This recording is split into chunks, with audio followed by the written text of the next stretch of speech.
Hey everybody, we're out here at Cisco Live in Amsterdam, and I ran into Annie, and we were having a conversation that I thought was really fascinating with AI and the human brain and how convergence and divergence make a difference. Can you give us some more detail on that conversation? Yes, this is a topic that I think is very underrepresented in the narrative today.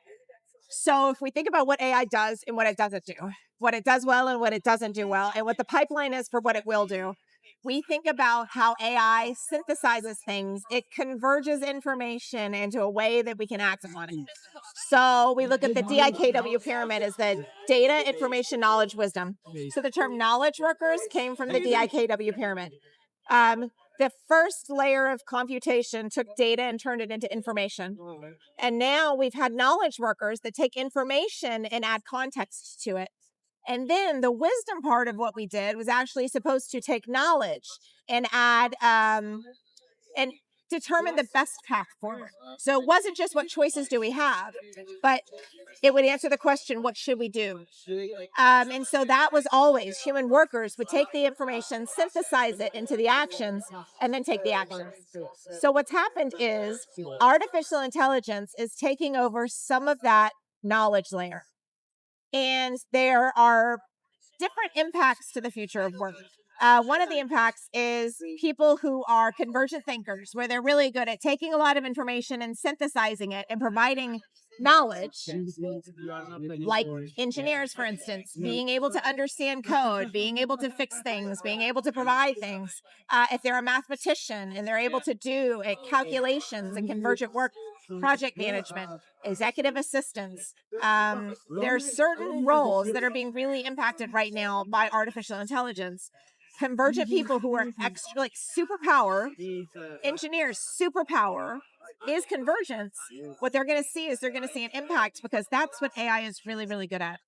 And the problem I have with it is every brain is not convergent. Every brain is not divergent. We have a beautiful difference in the way that different brains function. But as AI starts to take over convergent work, I keep hearing leaders say, "Oh, you'll be able to be strategic in your job. You'll be able to go and be, strategic or, think about big ideas and do something else and let the robot do that job." The problem I have with that is that that's not how everyone was created. We have people that are convergent and that's their superpower and they love to do it and they're great at it. And then we have people who are divergent like me that are like, I don't really care about the details. I don't want to deal with the details. I want to deal with the big ideas. But not everybody thinks that way. Prompt engineering, as we discussed, is a great example. I think there's been a lot of assumptions about, oh, we're just going to give you the tool and then you can prompt it any way you like. But it's actually prompt engineering is a bit of an art. It's not super easy to understand how to do it. It takes a lot of expertise, and it's also it's just not it's not ultra easy to be excellent at prompting. But we keep saying it. I think it's a challenge to me that leaders today don't recognize the fact that some of the superpowers that their existing teams have had, the convergent thinkers who have made so many things happen, they're going to be heavily impacted by AI. And in the future of AI, the controversial part of my perspective is that I don't know what we're going to do with convergent thinkers who aren't strategists once AI takes over more and more of the convergent task load. Yeah, I see a lot of examples of people doing the prompt engineering versus programming, and it's almost an art form. It's like I'm really amazed by it. I'm not sure I would have thought of it out of the box, but there's so many just art forms and communication styles, it looks like. Yes. So I think what's going to be interesting is I really am hoping that we get better at making sure convergent thinkers, we understand their brains and can help them shift.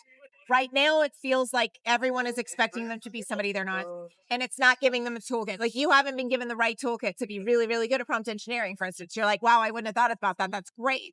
The question is, they want you to become a prompt engineer. Leaders have to figure out how to bridge that gap. Expecting you to do it without giving you a very detailed playbook and something to get really good at, helping you find a path forward to what it looks like to have excellence in your role right now. Leaders need to do more. Yeah, that's just some really insightful information. Just taking human biology into this technical AI world and fusing those. That's just I love this conversation. Yeah.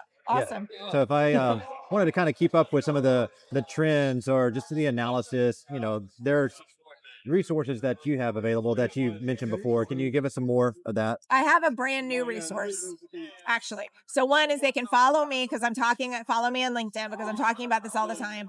But the other is there's a brand new book out called Paddle Forward.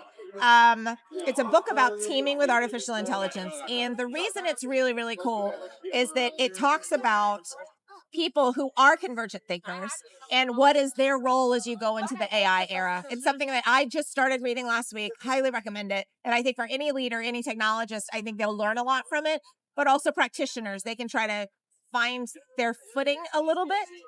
It's a place to start. So that's what I would recommend. That's awesome. Thanks so much, Annie. Appreciate it. Thanks, Jason.